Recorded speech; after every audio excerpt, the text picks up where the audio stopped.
Pada tahun 1831, penghulu Dol Said yang merupakan penghulu di kawasan Nanning telah berperang dengan tentera British di Melaka dalam Perang Nanning. Pada tahun 1853, pahlawan Iban di kawasan Nangga Sekerang iaitu Rentak telah bangkit menentang James Brooke di Sarawak. Hal ini kerana Brooke menganggap orang Iban sebagai lanun.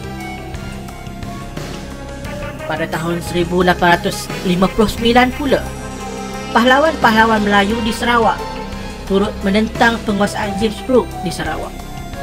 Penentangan di sepanjang Sungai Rajang telah diketuai oleh Syarif Masahur, Datuk Patinggi Abdul Ghafur dan Pengiran Temenggung Hashim.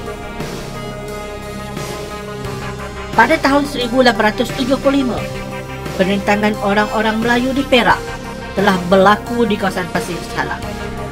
Pembesar Melayu yang dipimpin oleh Datuk Maharaja Lela telah berjaya membunuh residen Perak iaitu J.W.W. Birch.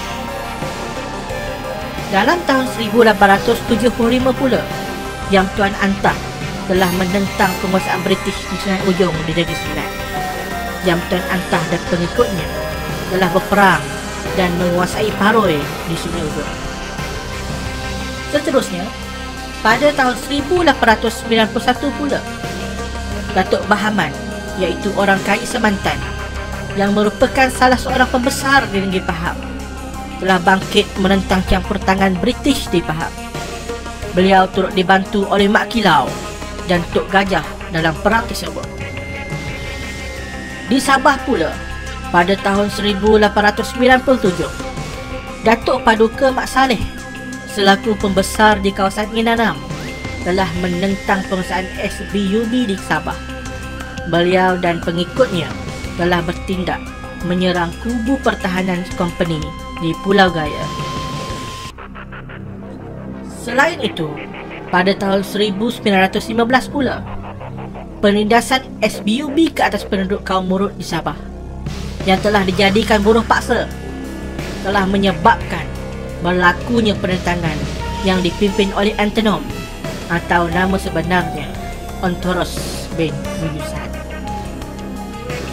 Di Kelantan pula, pada tahun yang sama iaitu pada tahun 1915, Perang Pasir Putih telah meletus apabila Tok Janggut memimpin penduduk Pasir Putih menyerang dan menduduki bandar Pasir Putih dengan bantuan Engku Besar Jeram.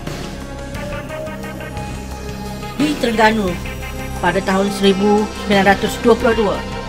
Haji Abdul Rahman Limbong telah memimpin penduduk di Hulu Terengganu menentang penguasaan British dalam pentadbiran Terengganu dalam siri kebangkitan Tani.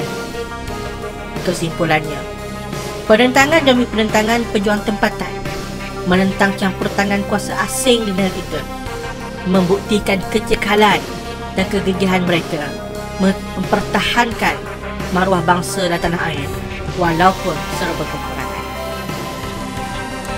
Kepahlawanan pejuang tempatan telah mengakibatkan kuasa asing lebih berhati-hati dalam pentadbirannya di tanah air.